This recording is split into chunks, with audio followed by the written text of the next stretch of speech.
একটা বিবাহিত মেয়ের সুখ শান্তি নির্ভর করে তার জীবনসঙ্গীর ওপর। তাই এমন একজন জীবনসঙ্গী নির্বাচন করা উচিত যার কাছে কখনোই ভালোবাসা, সম্মান আর যত্নের অভাব হবে না। আজ পর্যন্ত ভাতের অভাবে কোনো মেয়ে সংসার ছাড়েনি, কিন্তু ভালোবাসা, সম্মান আর যত্নের অভাবে মেয়েরা সংসার ছাড়তে বাধ্য হয়। নমস্কার, কেমন আছেন সবাই? আজ হলো শনিবার আর এখন বাজে সকাল 7টা। ঘুম থেকে উঠে ঘরের কিছু বাসি কাজকর্ম ছিল, সেগুলো কমপ্লিট করে ফ্রেশ হয়ে চলে এসেছি রান্নাঘরে। আজকে সকালে রান্না করব পুঁই শাক। তাই প্রথমে শাকগুলো কেটে ধুয়ে পরিষ্কার করে নিয়েছি। কয়েক ধরনের সবজি একসঙ্গে কিছুক্ষণ ভেজে নিচ্ছি।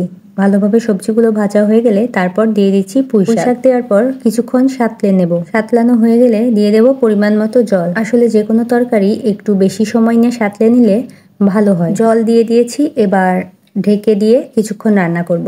সবজি আর পুঁই শাক পাতা কিন্তু সহজেই সিদ্ধ হয়ে যায়, আর ডাঁটাগুলো সিদ্ধ হতে একটু সময় লাগে। পাশের চুলায় ডালটাও সিদ্ধ করে নিয়েছি। সকালে খাওয়ার জন্য এটা কিন্তু অনেক ভালো একটা খাবার। ডাল, সবজি, শাক সব কিছু একটা আইটেমের মধ্যেই থাকছে। রান্না করতে খুব যে বেশি দেরি লাগে তা কিন্তু না। নামানোর আগে চালের গুঁড়া আর সামান্য চিনি দিয়ে নামিয়ে নিয়েছি। সকালের খাওয়া দাওয়া কমপ্লিট করে এখন টেবিলটা ক্লিন করে নিচ্ছি। আসলে সময়ের কাজে সময় করে নিলে কিন্তু কাজগুলো একবারে জমা হয় না। এতে অন্যান্য কাজ করতেও অনেকটা সুবিধা হয়। তাছাড়া ঘাড়ের ওপর কাজ জমা হয়ে থাকলে কোনো কাজ করেই কিন্তু শান্তি হয় না। মাঝখানে আবার মেয়েকে খাবার খাওয়াই দিয়ে আসলাম। দুপুরে রান্না করব। মেয়ের আবদার, সে এখন হাত দিয়ে খাবে না, একটু খাওয়াই দাও। আজকে দুপুরে রান্না করব ডিমের ঝোল। একটা আইটেমই রান্না করব। ডিম রান্নার জন্য প্রথমে মশলা তৈরি করে নিলাম, তারপর ডিম আগের থেকে সিদ্ধ করে খোসা ছাড়িয়ে রেখেছিলাম। এখন লবণ, হলুদ আর মরিচের গুঁড়া দিয়ে মাখিয়ে রাখলাম। ডিমটা মাখানোর আগে কিছুটা চিড়েও নিয়েছিলাম। চিড়ে নিলে দেখা যায় লবণ আর ঝালটা ভালোভাবে ডিমের মধ্যে প্রবেশ করে, আর তাছাড়া ভাজার সময় যে তেলটা গায়ে ছিটে আসে এটাও খুব কম হয়। ডিম আর আলুগুলো ভেজে তুলে নিলাম। এবার ওই তেলেই দিয়ে দেব গোটা জিরা আর তেজপাতা ফোড়ন।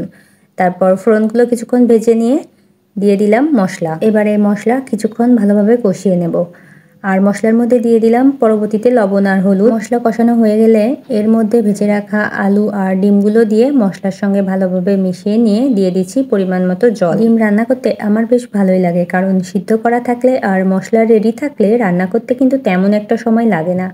শুধু যে রান্না করতে ভালো লাগে তা কিন্তু না, খেতেও ভালো লাগে। আমার হাজবেন্ড, মেয়ে, আমি সবাই ডিম খেতে পছন্দ করি।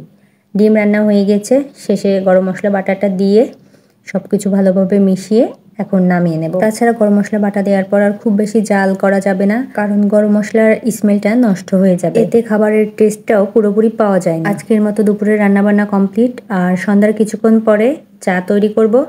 হাজবেন্ড আজকে বাসায় আছে, তাই একটু বেশি করেই তৈরি করতে হবে।